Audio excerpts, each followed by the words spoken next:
buri muntu wese umaze kugira ubushobozi mu buryo bw'amikoro aba yumva yava kuri uyu mugabane akimukira ku wundi mugabane wa Amerika.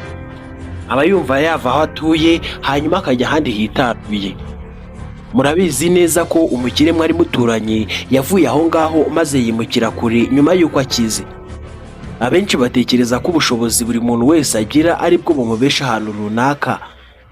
Abantu bose bimukiye muri Amerika ndetse n'abavuyeyo, abo ni abantu bose bafatwa nk'abantu bafite amafaranga. Cyane cyane biba byiza iyo uriyo, kuko abenshi batekereza ko wishyurwa mu amasaha aho kugira ngo wishyurwe mu munsi cyangwa mu kwezi, ahubwo igihe cyawe kiba kigurishwa.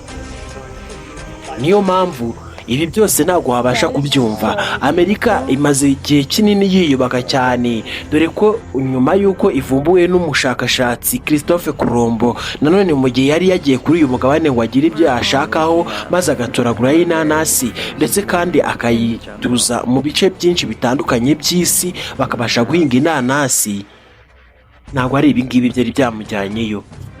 Yari agiye kureba ubundi butaka bushya, yari agiye kureba ahandi hantu hadatuwe ndetse kandi ngo azajye guturayo ubwe, ndetse kandi nibiba ngombwa ajyaneyo n'umuryango we.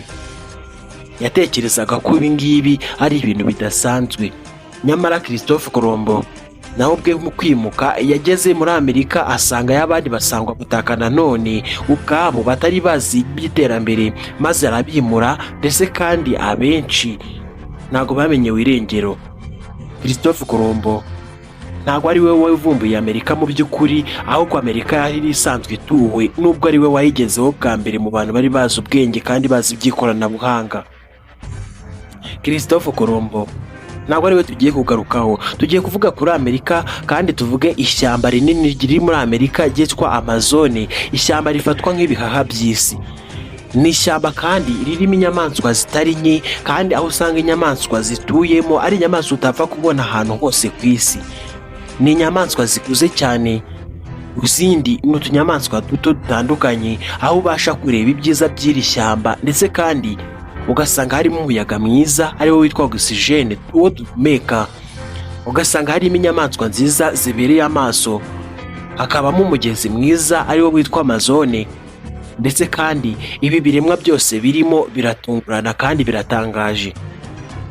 Harimo ibiti by'abantu ndetse n'ibindi bitandukanye. Iri shyamba ryitwa Rainforest, ni ishyamba ry'imvura rigwamo imvura buri munsi. Iyo imvura iguye ari nyinshi, iri shyamba yuzura amazi kandi akaba mu kidendezi ku buryo ibiti byaho biba byenda kurengerwa. Ahangaha niho inyamaswa zimwe ndetse naho tw'insekiti dutoya twa dusimba duto mbabwiye, niho tuhita tutangira kurira bya biti bifite amahwa kugira ngo nanone tutaba twatembanwa n'ayo mazi. Gusa n'ibingibi ntabwo biba kuri utu tunyamaswa dutoya, kuko n'ibisimba binini cyangwa inyamaswa nini ukazo nk'inzoka ziba zireremba kuri ayo mazi. Inyamaswa nk'izi ntabwo ziba zisanzwe nanone, kuko kwigereza muri aya mazi ubwaho ukayakandagiramo ni ibintu bitakugwa neza. Harimo inyamaswa nini yitwa anaconda, ariyo nyamaswa nini ikomeye kandi y'inzoka iteye ubwoba, aho ipima metero 10, byaba ngombwa igapima n'ibiro 250. Iyi ni inzoka nini cyane, kandi iyo ibashije kuba yakumira ntabwo ari wowe wenyine, kuko ubwawe ntabwo wayihaza, biba bisaba nanone ngo yirenzeho ikindi kintu. Ni inyamaswa imira inka 3 zose ikazimara icyarimwe.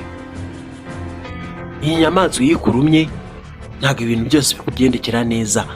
Harimo utunyamaswa twinshi dutandukanye, tumwe duteye ubwoba, kuko ubwawe ushobora gutekereza ko ari inyamaswa zoroshye, inyamara ibingibi rwose ni ibintu bidasanzwe kandi bitungurana.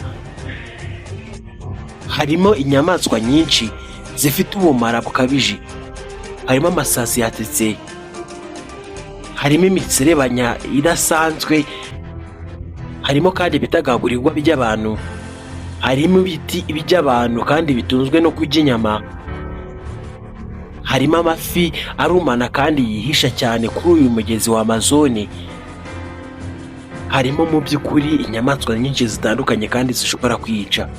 Iri shyamba ribamo imibu myinshi, ndetse kandi ku buryo urimo ibyago byinshi biba biri uko wapfa urumwe n'izi nyamaswa. Zimwe muri zo, inyinshi ziba zifite ubwirinzi kuko ziba zifite venomous cyangwa ubumara bushobora kwica umuntu.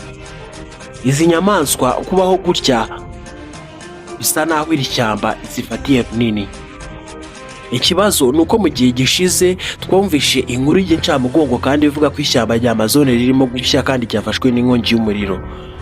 Ibi ntabwo abantu benshi babyitayeho. Inyamara iri shyamba rifatiye runini isi kubera ko ubuzima bunini kuri ino si bushingiye kuri iri shyamba. Riramutse rivuyeho rigashiraho, ibihe byahindagurika ku rwego utigeze ubibonaho uyu munsi. Uburyo bwo kugwisha imvura, twazajya tubona imvura ari ibintu bitangaje kandi abantu ntabwo bazabyihutira mu kubyakira kubera ko ari ibintu byazabagora cyane nanone kugira ngo babyumve. Iterambere ryinshi ndetse muri rusange n'ishyamba rikaba ririmo gutemwa bitewe n'uko abantu benshi baba bashaka gutura, ni ibintu biri kugenda byangiriza isi muri rusange. Abantu benshi mu kugenda bimura inyamaswa kubera ko bagenda bazisatira mu mashyamba bashaka gutura, ibi ngibi nabyo bituma hari inyamaswa zijya mu kaga ko kuzimira, aricyo bita extinction.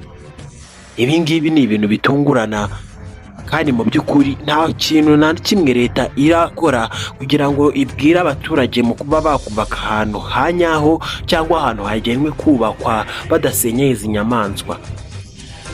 Mu Rwanda honyine niho bafashe icyemezo cyo kubwira abaturage ahamerewe kubakwa ndetse n'ahamerewe gutungwa kugira ngo nanone izi nyamaswa ubwazo zere kwangiririzwa aho zituye ndetse kandi zibashe kubaho neza. Muri iri shyamba harimo intare, harimo impyisi, harimo inzoka, harimo udusimba duto, harimo ibinyamaswa binini utabasha kubona, harimo inzovu ndetse n'ibindi bitandukanye. Izi nyamaswa zose ziri ahangaha ziba zifite gukomera kandi n'uburyo buhambaye zishobora guhanganamo n'izindi. Harimo jaguar, harimo ibisimba byinshi bitandukanye kandi harimo n'urusamagwe. Ntabwo ushobora kubyumva nk'uyu munsi. Abantu bagera kuri 80% y'abasura amashyamba abenshi bicwa n'izi nyamaswa. Abantu benshi bibaza bati ese ubundi izi nyamaswa ziba zibungwabungwamo ibiki kandi zishobora kwica abantu? Inyamara turabizi neza ko urusobe rw'ibinyabuzima bafatiye runini isi muri rusange. Harimo kuba rwinjiza amadovize aturutse muri ba mukerarugendo, harimo kuba nanone ushobora kubona umwuka uhumeka cyangwa bimwe ukabigiramo agaciro nta kintu na kimwe wigeze ukora, kabone naho ako gasimba kaba ari gato cyangwa kadashobora nanone kuba kafata ibintu runaka ukabyimurira ahantu hamwe kabikuye ahandi. Ariko turabizi neza ko buri nyamaswa yose iriho ku isi ifite akamaro cyane. Hari abantu benshi batazi umumaro w'intozi cyangwa ngo bamenye umumaro w'imibu. Urabizi neza ko imibu ifasha mu kubanguriranya kw'ibindabo cyangwa se ibindi biti. Urabizi neza ko intozi ubwazo zicukura ubutaka hanyuma kwinjira kw'amazi mu butaka bikoroha. Buri nyamaswa yose iri ku isi ifite akamaro kandi ku kigero cyayo. Ububasha n'ubushobozi isi yahawe abantu benshi ntabwo babyumva neza kubera ko buri wese akurura yishyira. Ikibazo ni uko nitutita kuri ibi binyabuzima akenshi bizazimira kandi nta bushobozi dufite bwo kongera ngo bigaruke. Inyamaswa za dinosaur zazimiriye mu kibaya cya Nikotani.